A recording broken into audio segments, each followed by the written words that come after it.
ನೀರವರೆಲ್ಲ ಕೇಳ್ತಾರಂತ. ನಿನ್ನ ರಾತ್ರಿ ಒಳಗಿದ್ರಿ ಏನಾಗಿತ್ತು ಎಲ್ಲ ಕೇಳಿದಾಗ ಅವ್ರಿಗೆ ಮಾತೇ ಬರಲ್ಲ. ನಾನು ಮಾತಾಡ್ತಿರೋದು ಒಂದು ಪುಟ್ಟ ಹಳ್ಳಿಯ ದೆವ್ವಿನ ಕತೆ. ಆ ದೆವ್ವಿನ ಕತೆ ನಿಜವಾಗ್ಲೂ ನಡೆದಿದೆ. ಆ ಊರಿನ ಪ್ರಾಚೀನ ಕಾಲದ ಅಜ್ಜಂದಿರು ಹೇಳ್ತಾರೆ ಆ ಊರಲ್ಲಿ ದೆವ್ವ ಇದೆ ಅಂತ. ಹಾಗೆ ದೆವ್ವದ ರಹಸ್ಯಗಳನ್ನು ಹೇಳ್ತೀನಿ, ಒಂದೊಂದು ಕ್ಲಿಯರಾಗಿ ಹೇಳ್ತೀನಿ.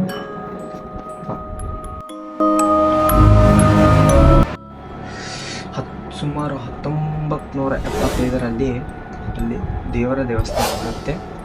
ಆ ದೇವಸ್ಥಾನದ ಪಕ್ಕದಲ್ಲಿ ಒಂದು ಮನೆ ಇರ್ತದೆ. ಆ ಮನೆಯಲ್ಲಿ ಯಾರು ವಾಸಿಸ್ತಿರಲಿಲ್ಲ, ದೇವಸ್ಥಾನಕ್ಕೆ ಯಾರು ಹೋಗ್ತಿರಲಿಲ್ಲ. ಯಾಕಂದ್ರೆ ಪುರಾತನ ಕಾಲದ್ದು, ಆಗಿನ ಕಾಲದಲ್ಲಿ ಯಾರು ಹೋಗ್ತಿರಲಿಲ್ಲ. ಹಾಗೆ ಹೋದಾಗ ಪುರಾತನ ಅಜ್ಜರು ಹೇಳ್ತಾರೆ, ಹೋರಿಯ ಅಳುವ ಶಬ್ದ ಕೇಳಿಸುತ್ತಂತೆ. ಸುಮಾರು ಕಾಲಗಳ ಹಿಂದೆ ಅಲ್ಲೊಂದು ಪುಟ್ಟ ಹುಡುಗಿ, ಅಸೂಯಕರವಾದ ಹುಡುಗಿ, ಅಂದರೆ ಆ ಹುಡುಗಿ ಯಾರಂತ ಗೊತ್ತಿಲ್ಲ, ಬಟ್ ಆ ಹುಡುಗಿ ಏನು ಮಾಡ್ತಾಳಂತೆ, ಅಲ್ಲಿ ಪ್ರಾಣ ಬಿಟ್ಟಿರ್ತಾಳಂತೆ.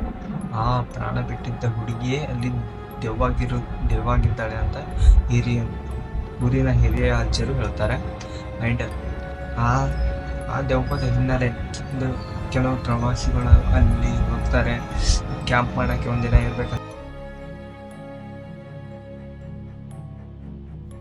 ಒಂದು ದಿನ ಆ ಊರಿಗೆ ಅಪರಿಚಿತ ಪ್ರವಾಸಿಗರು ಬರ್ತಾರೆ. ರವಿ, ಶೇಖರ್, ಆನಂದ್ ಅಂತ 3 ಪ್ರವಾಸಿಗರು ಬರ್ತಾರೆ. ಬಂದು ಹೇಳ್ತಾರೆ, ನಾವು ಈ ಮನೆಯಲ್ಲಿ ಒಂದಿನ ಕ್ಯಾಂಪ್ ಇರಬೇಕು ಅಂತ ತಿಳ್ಕೊಂಡಿದ್ದೀವಿ ಅಂತ. ಆಗ ಊರಿನ ಹಿರಿಯರು ಹೇಳ್ತಾರೆ, ಈ ಮನೆಯಲ್ಲಿ ಇರಲು ಸದ್ಯ, ಯಾಕಂದರೆ ದೆವ್ವ ಇದೆ ಅದಂತ. ಆದರೆ ಆ 3 ಜನ ನಂಬೋದಿಲ್ಲ. ಅವಾಗ ಏನಾಗುತ್ತಂದರೆ 3 ಜನ ಮನೆಯಲ್ಲಿ ಹೋಗ್ತಾರೆ. ಮನೆಯಲ್ಲಿ ಹೋಗಿ ಒಂದಿನ ಕ್ಯಾಂಪ್ ಇರಲು ಹೋಗ್ತಾರೆ. ಎಲ್ಲ ಆ ದೇವಸ್ಥಾನ ಹತ್ತಿರ ಮನೆಯಲ್ಲಿ ಕ್ಯಾಂಪ್ ಇರಬೇಕಂದು ಹೋಗಿ ಇರ್ತಾರೆ. ಹಾಗೆ ಸುಮಾರು 10ಕ್ಕೆ ಒಂದು ಹುಡುಗಿ ಅಳೋ ಶಬ್ದ ಕೇಳಿಸ್ತಂತವ್ರಿಗೆ. ಒಂದು ಹುಡುಗಿ ಅಳೋ ಶಬ್ದ ಕೇಳಿಸಿ 3 ಬಕ್ಕಳು ಅಂಜುತ್ತಾರಂತ. ಬಕ್ಕಳು ಅಂಜಿದ್ಮೇಲೆ ಆಮೇಲೆ ಏನಾಗಲ್ಲ ಅಂತ ಅಷ್ಟು ಬಿ ತಲೆ ಕೊಡಿಸ್ಕೊಳ್ಳೋಂತ. 1:15 ಏನಾದಂತ ಯಾರೋ ಕೂಗಿ ಕರೆದ ಶಬ್ದ ಬರ್ತಂತ. ನಾವು ಒಬ್ಬನೇ ಆಗೀನಿ, ನಿಮ್ಮ ಕೂಡ ಬರ್ತೀನಿ, ಹಿಂಗೆಲ್ಲ ಕೂಗಿ ಕರಿತಂತ. ಮತ್ತು ಆಮೇಲೆ 2:10 ಏನಾತಂತ ಒಂದು ಪುಟ್ಟ ಹುಡುಗಿ ಬಿಳಿ ಸೀರೆ ಉಟ್ಕೊಂಡು ಕೈ ಹಿಡ್ದು ಜಗ್ತಾಳಂತ. ಜಗ್ಗನ ಅವ್ರು 3 ಮಂದಿ ಓಡೋಲ್ಲ ಪ್ರಯತ್ನ ಮಾಡ್ತಾರೆ. ಆಮೇಲೆ ಡೋರ್ ತಂತಾನೆ ಕ್ಲೋಸ್ ಆಗ್ತದೆ, ಲಾಕ್ ಆದ್ಮೇಲೆ ಎಷ್ಟನೇ ಪ್ರಯತ್ನ ಪಟ್ಟರು ತೆಗಿಯೋಕ್ಕಾಗಲಾಗಿರ್ತಂತ. ಆಮೇಲೆ ಏನು ಮಾಡ್ತಾರಂತ, ಪ್ರಜ್ಞೆತ ಬಿದ್ದು ಬಿಡ್ತಾರಂತಳಾಗ.